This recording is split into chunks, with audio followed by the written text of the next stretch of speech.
안녕하십니까, 레필입니다. 3월 20일 두산에너빌리티 보도록 하겠습니다. 증시 먼저 보겠습니다. 코스피 0.69% 하락했고요. 코스닥은 0.6% 상승했습니다. 네, 오늘 증시는 약 상승 혹은 약 조정으로 진행이 되었고요.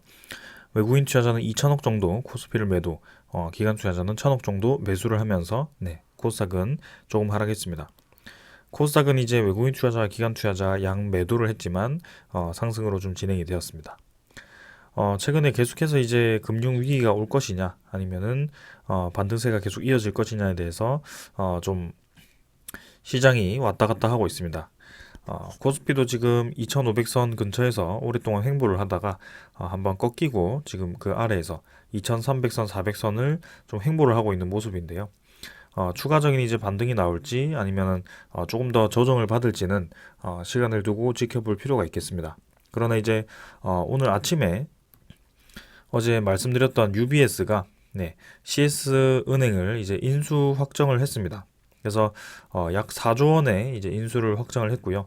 스위스 정부의 중재로 그런 이 CS 은행이 인수가 되었습니다.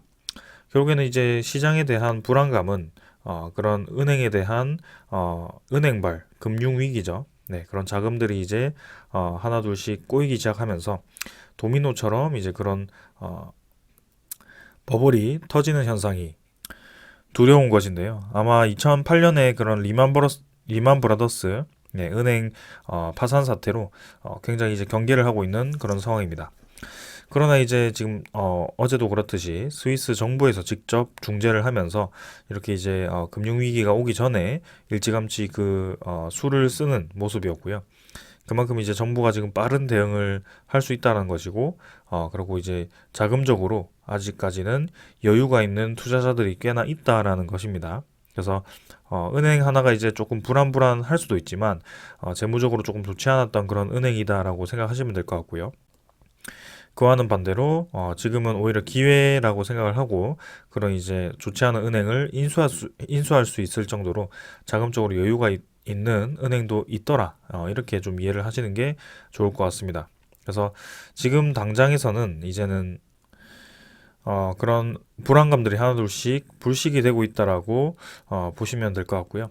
뭐 추가적인 이제 또 불안한 은행이 등장을 할 수도 있습니다. 워낙 이제 금리를 가파르게 올렸고요. 그 금리가 올라간 지도 이제 꽤 오랜 시간이 지났습니다.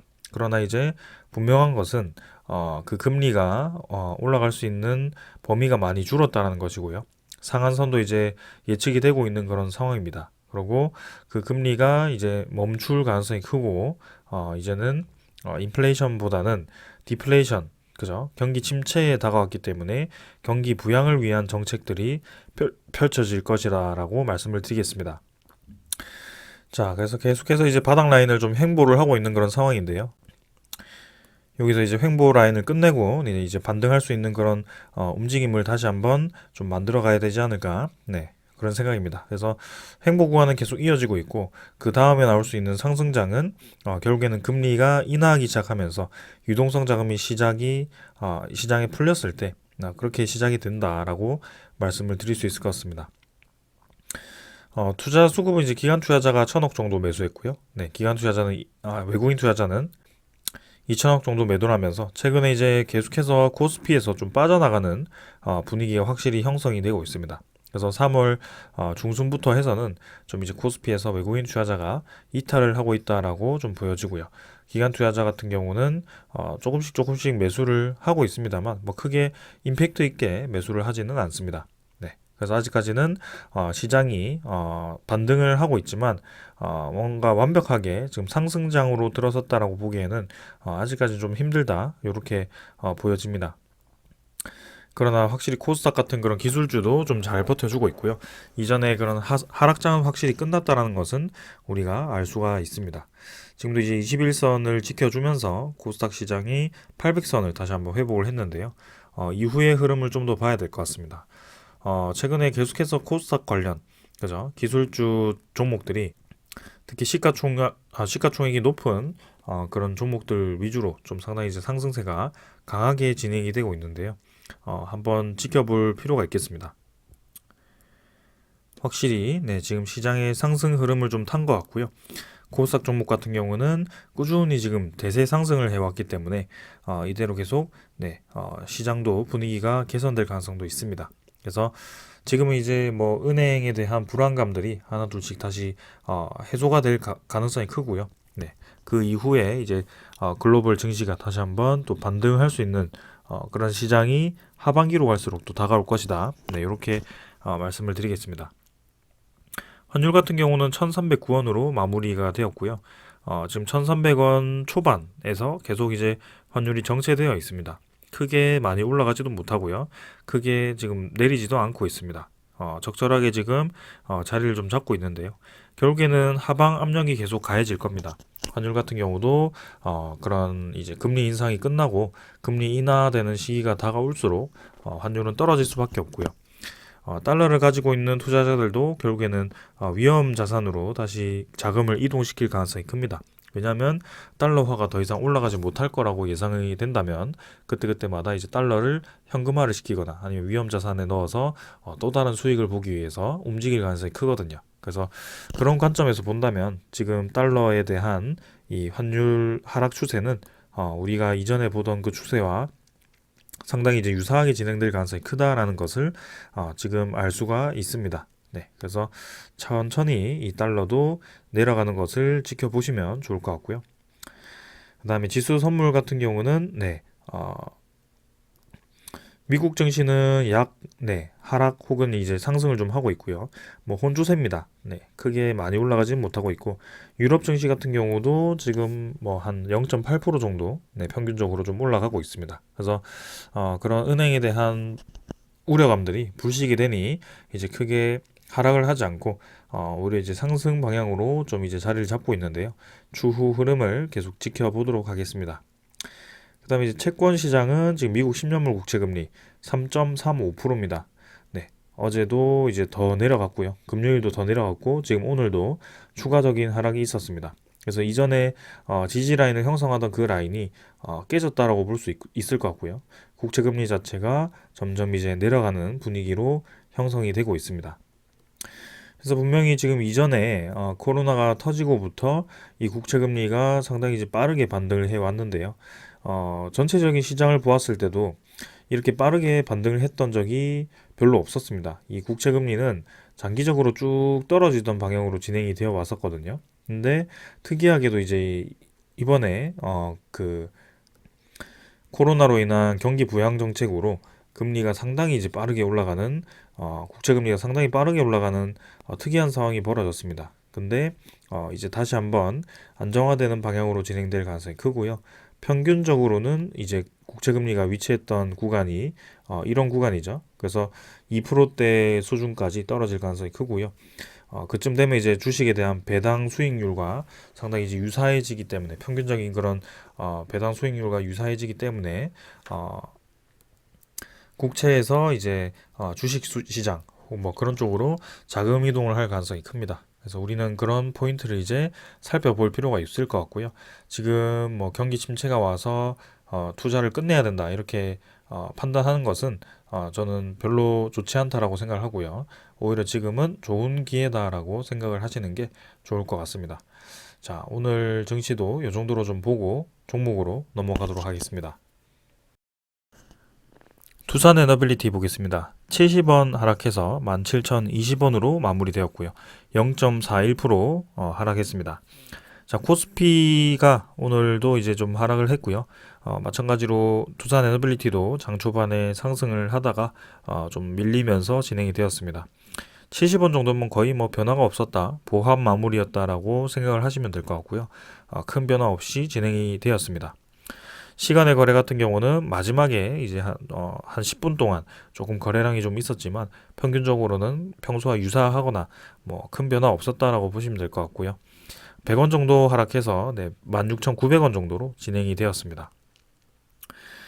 자, 지금 뭐 17,000원이 깨졌다, 17,000원을 다시 회복을 했다, 뭐 이런 게 중요한 것은 아닌 것 같습니다. 지금 17,000원 수준에서 상당히 주가가 또 오랫동안 횡보를 하고 있는 모습입니다. 횟수로 따지면 지금 한 하나, 둘, 셋, 넷, 다섯, 여섯, 일곱, 여덟, 그죠? 9일 정도, 17,000원을 돌파하고부터 지금 9일 정도, 그 위아래를 횡보를 하고 있는 흐름이고요. 거래량 자체가 이제 2,500만 주가 터지면서 시작이 되었던 그 사이클이, 점진적으로 이제 거래량이 줄어들기 시작하면서 잔잔해지고 있습니다. 그래서 한번 바짝 올렸던 그 상승분이 거래량을 점진적으로 줄이면서 반납을 하고 있는 그런 상황이고요. 이때와 처음 상승 시작을 했던 그런 시작가와 지금 유사한 그런 가격대까지 진행이 되었습니다. 그래서 굉장히 이제 또 답답한 지루한 그런 시장을 또 만들어가고 있고요. 힘차게 이제 거래량을 뿜으면서 올라갔는데 힘겹게 이제 17,400원을 뚫고 나서 또 이제 약한 흐름을 보이니까 좀 답답한 면도 없지 않아 있습니다. 자, 지금은 이제 17,400원을 다시 안쪽으로 넣고 좀 쌍바닥 형태로 지지 라인을 만들어가는 모습인데요. 자, 내일에서 이제 양봉을 다시 만들면서 이 쌍바닥 지지를 하면서 다시 한번 올라가 줄 것인지 아니면은 21선 아래로 또 이제 주가를 떨어뜨리면서 진행이 될 것인지 뭐 그런 수준으로 진행이 될 것 같습니다. 지금 사실 뭐 주가가 증시가 뭐 크게 더 떨어지지 않는 이상은 두산 에너빌리티가 다시 한번 이 박스권 바닥 라인으로 그죠? 이렇게 계속 이제 저점을 올리면서 진행이 되어 오긴 했지만 다시 한번 뭐 이런 수준까지 주가를 떨어뜨려야 된다. 뭐 그런 명분은 사실 없습니다. 그러나 이때까지 뭐 매집을 하는 그런 과정에 있어서 다시 한번 떨어뜨릴 수는 있다라고 생각을 하긴 합니다. 그러나 그 방향이 뭐 떨어지는 방향으로 가든 위로 올라가던 방향으로 가든 결국에는 최종적으로 도달하는 그 방향은 위로 가는 방향으로 진행될 가능성이 크다라는 것을 계속 말씀을 드립니다. 자, 그래서 지금은 결국에는 양운선을 돌파를 하면서 그죠? 양운선을 돌파를 하면서 상당히 이제 올라와 줬고요. 주가가 저점 대비해서 점진적으로 올라가 주고 있습니다. 그리고 21선을 이제 지지를 해주면서 진행이 되고 있고요. 여기서 추가적으로 이제 내일 양봉을 좀 만들어주면서 거래량이 죽어 있기 때문에 지금 다시 한번 거래량을 좀 실어주면서 17,400원 위로 또 이렇게 만들어준다면 또 더할 나위 없이 좋은 흐름이 만들어질 가능성이 큽니다. 그래서 지금은 우리가 뭐 급하지 않게 계속 지켜보자라고 말씀을 드리고 있고요. 증시에 대한 흐름 자체도 개선이 되고 있고, 이 두산 에너빌리티도 계속 이제 앞으로 좋은 소식이 나올 상황이 만들어지고 있기 때문에 전혀 지금 급할 필요가 없다라는 말씀을 드립니다. 자, 월봉도 마찬가지 20월봉선을 저항을 맞고 진행이 되고 있지만 결국에는 이제 상승 방향으로 진행이 되고 있고요. 3월 이제 일주일 정도, 일주일하고 좀 며칠 정도 더 남았는데요. 아니죠. 2주일 정도 남았네요. 그래서 그 2주일 동안 또 이제 거래량이 어떻게 실리고 그 월봉에 대한 거래량이 어떻게 마무리될지 모르겠지만 추가적인 상승이 나오면서 위로 이제 20월봉선을 뚫고 올라가 줄지는 한 번 더 살펴봐야 될 것 같습니다. 자, 그래서 결국에는 오랫동안 횡보를 한 구간에서 과도한 하락이 좀 나왔고요. 그 과도한 하락을 메어가는 과정 속에 지금 한 6개월 정도가 소요가 되었습니다. 그래서 그 음봉의 지금 절반 정도가 회복이 되었는데요. 그 나머지 부분을 이제 어떻게 회복을 할 것인지가 또 이제 대목이 되겠습니다. 자, 일별 거래량이 지금 계속 감소하고 있는데 400만 주 수준에서 추가적으로 이제 감소를 하는지 아니면 또 증가하는 방향으로 가는지도 체크를 해보겠습니다. 투자 수급은 이제 기관 투자자가 5만 1000주 매도했고요. 외국인 투자자 17만 주 정도 매도했습니다. 그래서 오늘 뭐 크게 사실 투자 수급이 눈에 띄는 수급은 없었습니다. 그래서 기관 투자자는 금융 투자가 7만 1000주 매도했고요. 그 다음에 투신이 1만 1000주 매도를 했습니다. 그래서 투신 뭐 최근에 뭐 매수를 더 많이 진행을 하고 있기 때문에 사실 10,000주씩 이렇게 매도하는 것은 크게 뭐 무리가 없다라고 보고 있고요. 보험 투자자도 크게 매수량은 없지만 꾸준히 매수를 진행해주고 있고요. 연기금 투자자도 3월 17일에 하루 매도했지만 뭐 오늘 16,000주라도 이제 매도를 연일 진행하지 않고 또 매수를 진행해 주었습니다. 그래서 오늘 뭐 특별하게 매도를 많이 진행한 세력도 없고요. 큰 변화가 없었다라고 보시면 좋겠습니다. 자, 그리고 이제 외국인 투자자가 17만 주 정도 매도를 했는데 뭐 평소와 유사하게 진행이 되었다라고 보여지고요. 최근에 외국인 투자자에 대한 매수가 조금 줄었지만 코스피 전체에 대한 그런 외국인 투자자에 대한 매수가 줄었기 때문에 뭐 크게 문제가 되지 않는다라고 보고 있습니다. 그리고 이전처럼 매수를 하고 나면 그대로 또 매도를 하면서 주가를 끌어내리는 움직임보다는 적절하게 지금 이제 상승분을 유지를 하고 있는 그런 상황이고요. 지금 그 상황을 이제 어떻게 타개를 할 것인지도 한번 살펴보도록 하겠습니다. 자, 그래서 결국에는 뭐 지금 잠깐 보시면 아까 제가 9일 동안이라고 했나요? 일별로 보셨을 때 지금 이제 3월 8일자로 17,000원을 돌파하고 그 시작점까지 다시 지금 떨어진 상황인데요. 그 구간 동안에 수급을 한번 살펴보도록 하겠습니다. 자, 3월 8일부터 지금까지 수급을 한번 누적 집계를 해보면 자, 제가 잠깐만요. 3월 8일입니다. 그래서 외국인 투자자 같은 경우는 이제 68만 주를 매도를 했고요. 기관 투자자는 이제 380만 주 정도를 매수를 했습니다. 그래서 금융 투자가 38만 주 매도했고요. 보험 31만 주, 투신 54만 주, 사모펀드 21만 주, 그다음에 연기금 투자자가 320만 주 이렇게 매수를 좀 했습니다. 그래서 결국에는 주가가 올라갔다가 떨어지는 그 구간 동안 계속해서 똑같은 상황이 지금 벌어지고 있다는 것을 좀 말씀을 드리고 싶은 거고요. 개인 투자자만 이탈을 하고 있는 그런 상황이죠. 뭐 외국인 투자자가 얼마를 매도하고 기관 투자자가 얼마를 매도하고 뭐 그런 상황이 지금 나오긴 하더라도 결국에는 지금 누적으로 보았을 때는 지금 결국에는 개인 투자자만 계속 매도를 하고 있다. 그래서 11월 9일부터 11월 9일이 아니죠. 11월 1일부터로 보겠습니다. 11월 1일부터 지금까지 외국인 투자자가 570만 주, 기관 투자자가 840만 주를 매수를 했고요. 나머지 이제 개인 투자자가 매도를 했습니다. 연기금 투자자는 760만 주, 거의 뭐 아까도 800만 주 정도 수준을 매수를 진행했고요. 그래서 지금 뭐 이 구간이죠. 제가 11월 1일부터 잡은 이유가 이때 양봉이 크게 띄워지기 시작한 그날입니다. 그래서 지금 이 구간 동안 개인 투자자가 거의 1,500만 주 수준을 이탈을 했고요. 그럼 반대로 이 고점부터 그죠? 이 고점부터 이 시점까지 수급이 또 어떻게 진행되었는지도 한번 살펴볼까요? 지금 고점을 찍고 그죠? 8월 30일부터 10월 20일까지 한번 살펴보겠습니다. 자, 8월 30일부터 8월 30일부터 10월 20일이었죠? 2022년 10월 20일. 자, 내용을 보시면 외국인 투자자는 110만 주 매수했고 기관 투자자가 640만 주를 매도를 했습니다. 그러는 과정에서 개인 투자자는 500만 주 정도를 매수를 진행을 했네요. 3,300만 주네요. 기타가 이제 2,800만 주 매도가 잡혔는데 요거는 아무래도 그 블록 딜에 대한 물량과 뭐 그런 부분이 좀 있었던 것 같습니다. 결국에는 개인 투자자 쪽으로 매수가 집중되었다라는 것을 우리가 알 수가 있습니다. 자, 그러면 지금 데이터만 살펴본다면 노란색으로 표시를 할까요? 요 구간에서는 개인 투자자가 한 플러스 3천만 주 정도를 매수를 했고 요 구간에서는 개인 투자자가 마이너스 1,500만 주를 매도를 했습니다. 그러니까 뭐 여기서 매수했던 개인 투자자가 여기서 매도했다라는 보장은 100% 없지만 결국엔 추세상으로 보았을 때는 내려갈 때는 개인이 매수를 해서 점점 이제 내려갈 때 계속 매수를 하고 올라갈 때는 또 이제 조금 올라갈 때는 이렇게 매도를 하는 그런 모습이 나옵니다. 그래서 평균적으로 살펴보면 결국에는 이제 단가가 높을 때 매수를 하고 단가가 낮을 때는 매도를 하는 뭐 그런 잘못된 이제 패턴으로 진행이 되어 가고 있다라고 좀 보여지고 있고요.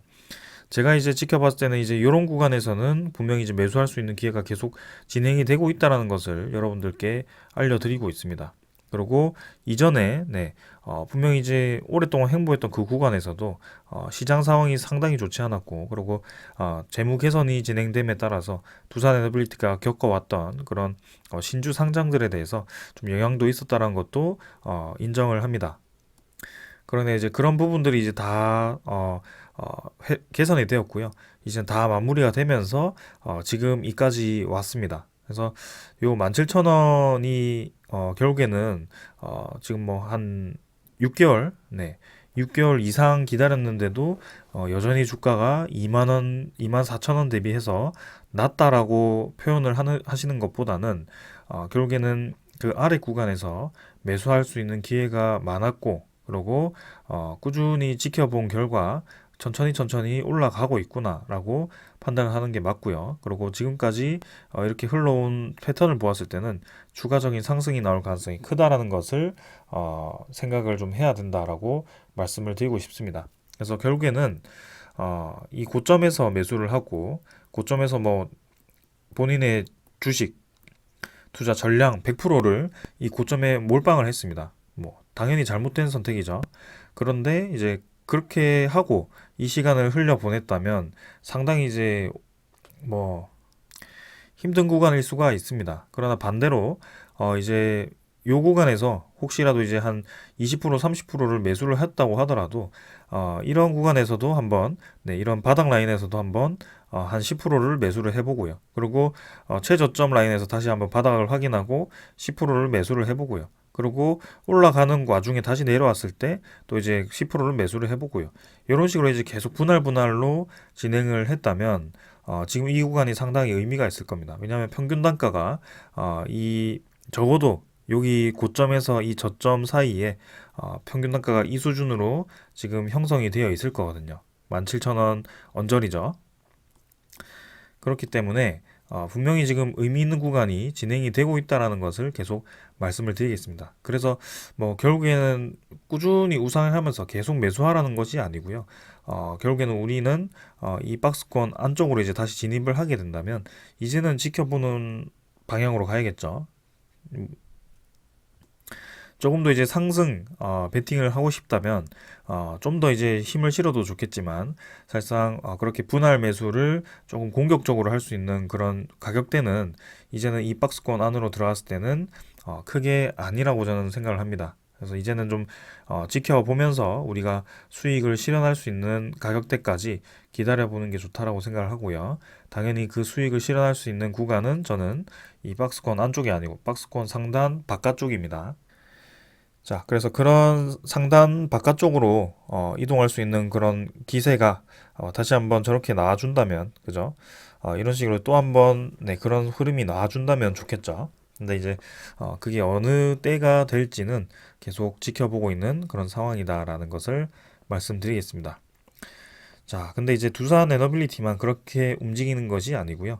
야금야금 이제 이런 관련 기업들 이 같이 움직이고 있다는 것을 계속 느끼고 있습니다. 네. 특히 이제 한전기술이 관련 종목이죠. 이 흐름을 보시면 뭐 두산 에너빌리티와는 조금 다른 흐름을 만들 수도 있지만 결국에는 저점이 올라가고 있는 것은 사실이고요. 그리고 그 10월 31일 그죠? 양봉 이후에 꾸준히 지금 올라가고 있는 것도 사실입니다. 네. 그래서 며칠 전에 뭐 피크를 찍고 뭐 쭉 떨어지긴 하더라도 결국에는 그 꼬리를 메워주는 이 양봉이 서서히 만들어지고 있는 것도 사실이고요. 그래서 일봉으로 보면 좀 복잡하긴 한데요. 월봉으로 보게 된다면 지금 1차 상승, 2차 상승 이후에 상당히 오랫동안 떨어지고 횡보하던 그 구간이 지금 이제 N자로 좀 들리기 시작했다는 것이 보여집니다. 그래서 두산 에너빌리티도 지금 한번 힘이 실려질 때가 다가오고 있다는 것을 우리도 좀 이 관련 종목들의 흐름을 보았을 때 알 수가 있다는 것을 말씀을 드리고 싶습니다. 네, 그래서 한전 KPS도 그렇고요. 일진파워도 마찬가지 이 3월 달에 양봉 흐름이 지금 만들어지고 있습니다. 드디어 이제 바닥을 깨고 관련 종목들이 같이 좀 움직이기 시작했다는 것을 우리가 볼 수 있고요. 네, 결국에는 한번 움직임이 나와 줄 것이다라는 것을 생각을 하고 있습니다. 거래량도 이제 1, 2월 작년 12월부터 해서 떨어지던 거래량이 3월 달에 좀 늘어나기 시작했는데요. 자, 이제 4월 달에 4월, 5월에 피크를 찍을지 3월 달부터 시작을 할지는 우리가 결정할 수 있는 사항이 아닙니다. 그러나 우리는 할 수 있는 것은 남은 게 이제 시간이기 때문에 기다려 보면서 이 시장 상황을 여유롭게 이제 지켜보는 것이고요. 그 여유로운 상황이 이제 증시도 조금 시장이 개선되고 있는 방향으로 가다 보니까 조금 더 그 여유가 생길 것 같습니다. 그래서 기술적인 부분은 이 정도로 좀 보고 그다음에 두산 에너빌리티 소식들도 한번 살펴보겠습니다. 자, 먼저 전해드릴 소식입니다. 우크라이나의 소형 원전을 이제 20기까지 이제 짓는다라는 얘기가 나왔습니다. 자, 갈루첸코 에너지 부장관이 열병합 발전을 대체하기 위해서 지금 SMR을 검토하고 있는 것 같고요. 삼성물산과 두산 에너빌리티, 현대건설 등이 우크라이나 SMR에 진출을 할 수 있을 거다라는 분석이 나왔습니다. 그래서 내용을 보시면 우크라이나가 러시아 침공으로 훼손된 전력 인프라를 대체하고자 최대 20기의 소형 모듈 원자로를 짓는다라고 합니다. 그래서 SMR을 미래 먹거리로 삼고 원천 기술을 보유한 회사와 파트너십을 강화하고 있는 삼성, 두산, 현대 등의 그런 국내 기업들이 우크라이나에서 사업 보폭을 확대할 것으로 보인다라고 이렇게 분석이 나왔습니다. 그래서 우크라이나는 21년 기준으로 35개의 열병합 발전소가 있었는데 지난해 러시아 대규모 공습으로 대부분 이제 파괴가 되면서 그걸 이제 대체할 수 있는 시설이 필요한데요. 그거를 이제 SMR로 이제 지정을 한 것 같습니다. 우크라이나 국영 원자력 공사인 에네르고아톰은 2020년 2월에 뉴스케일 파워와 MOU를 맺었고요. 이듬해 SMR 보이지알이죠. 이 뉴스케일 파워의 모델인데요. 그 구축을 위한 타당성 조사에 돌입을 했다라고 합니다. 그리고 이제 미국 홀텍과 영국 롤스로이스가 이제 SMR 도입을 논의 중이고요. 테라파워도 접촉을 하면서 이 SMR에 대해서 적극적으로 투자 검토를 하고 있습니다. 자, 그래서 우크라이나 러시아 전쟁 일단 마무리가 되어야지 이 SMR에 대한 건설도 본격적으로 검토가 될 것이고 그 우크라이나 재건도 이제 검토가 될 것인데요. 거기에 대해서 이제 뭐 시간을 두고 한번 지켜보겠습니다. 당장 이제 건설 검토가 뭐 본격적으로 진행되어서 건설을 시작한다라고 보기는 어렵겠지만 분명히 이제 잠재적인 이 SMR 큰 시장이 또 이렇게 검토가 되고 있다는 것이 사실이고요. 그만큼 이제 차세대 에너지원으로 이 SMR을 검토를 하고 있다는 것이 보여집니다. 그 다음에 이제 뉴스케일 파워가 또 그죠, 인도네시아죠. 소형 원전 시장에 진출을 할 수 있다라는 얘기가 나왔습니다. 그래서 이 인도와 미국의 그런 파트너십 체결을 했고요. 462메가와트 규모의 SMR 건설을 추진을 한다라고 합니다. 아무래도 그 뉴스케일 파워가 미국에 대표하는 그 SMR 기업의 선두주자죠. 뉴스케일 파워와 그 다음에 뭐 엑스에너지, 테라파워 이런 기업들이 있지만 SMR 기업 중에는 지금 거의 선두주자로 인식이 되고 있습니다. 그만큼 이제 인도네시아 SMR이 이제 건설이 된다면 뉴스케일 파워가 들어갈 가능성이 상당히 높아 보이고요. 저 정도 규모면 한 5개에서 6개 정도가 지어질 것으로 예상이 됩니다. 그래서 동유럽 시장을 지금 벗어나서 이제 미국 시장도 당연한 거고요. 이제는 아시아 시장까지 이렇게 검토가 되면서 상당히 지금 SMR 시장이 점점 넓어진다는 것을 우리가 알 수가 있고요. 2030년까지 시장이 급속도로 성장할 것이다라는 것이 예상이 되었기 때문에 2030년에 꼭 SMR 시장이 번영을 한다라고 보기보다는 일찌감치 2030년에 도달하기 오래 전부터 SMR 시장이 상당히 그 가능성을 볼 것 같습니다. 그래서 글로벌 SMR 파운드리 기업을 꿈꾸고 있는 두산 에너빌리티 입장에서는 분명히 이제 관심을 받을 수 있는 좋은 상황이다라는 것을 말씀드리고 싶고요. 그 두산 에너빌리티의 이 소재 제작 능력과 그런 납품 능력이 이제 점점 부각이 될 것으로 예상이 됩니다. 자, 그 다음에는 SMR 시장 이외에 UAE에 대한 소식이 또 들려왔습니다. 자, 계속해서 이제 UAE와 우리나라 간의 그런 투자 협력에 대해서 얘기가 나오고 있고요. UAE가 우리나라에 300억 달러죠. 네, 그렇게 이제 투자를 하기로 했기 때문에 그 후속 조치가 계속 진행이 되고 있는 것 같습니다. 그래서 셔틀 경제 협력단이라고 하죠. 네, 그렇게 이제 두바이를 방문을 해서 UAE와 이제 추가 협력을 진행을 하고 있는데요. 대표적인 이제 분야로는 원전, 에너지, 스마트 시티, 스마트팜, 네, 프리미엄 소비재 등 뭐 6개 분야에서 경제 협력을 강화하기로 했다라고 하죠. 그래서 특히 원전과 이 에너지 관련해서 또 UAE와 협력이 강화될 것으로 예상이 되고 있고요. 그 관련해서는 지금 두산 에너빌리티가 대표 기업으로 이렇게 또 이제 참여를 했습니다. 그래서 추후에 이제 그 규모와 투자 방향에 대해서 이제 발표가 될 텐데요. 계속해서 그 분야가 주목을 좀 받고 있습니다. 그래서 UAE 에너지 인프라부 장관과의 회담에서는 우리 기업의 UAE 에너지 사업 수주 지원과 그다음에 수소 에너지 전환과 관련한 기술, 그다음에 및 투자 협력 방안을 논의해 가자라는데 또 뜻을 모으면서 추후에 또 이제 좋은 소식이 들려올 것으로 예상이 됩니다. 자, 그래서 오늘도 네, 이렇게 SMR과 그 관련한 에너지 협력 관련한 소식을 좀 전해드렸고요. 시간이 지날수록 네, 계속 그 상황이 만들어지고 있습니다. 네, 주가는 큰 변화 없는 듯 하면서 야금야금 관련 종목들과 함께 같이 저점에서 점점 올라가는 방향으로 진행이 되고 있고요. 어떻게 보면 이제 올라갔다 내려갔다를 반복을 하는 것처럼 보이지만 그 구간에서 누군가는 계속 매수를 하고 있었고 그 구간에서 점점 이제 저점이 높아지고 있다. 그리고 혼자 한 종목만 그런 게 아니고 관련 기업 종목들이 다 같이 지금 꿈틀꿈틀 움직이고 있다. 이렇게 좀 평가를 내리겠습니다. 자, 그래서 조금 더 시간을 두고 지켜본다면 올해는 좀 좋은 움직임이 나올 것이다라는 생각을 좀 하고 있고요.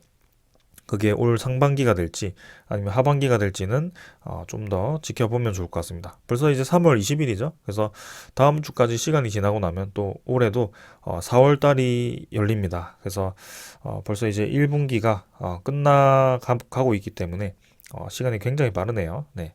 이렇게 뭐 시간이 빠르니 좀 더 기다려 보면 분명히 좋은 결과가 오는 그런 시간이 금방 오지 않을까라는 생각입니다. 자, 오늘 여기까지 하고 마무리하고요. 자, 내일 시장에서 또 뵙도록 하겠습니다.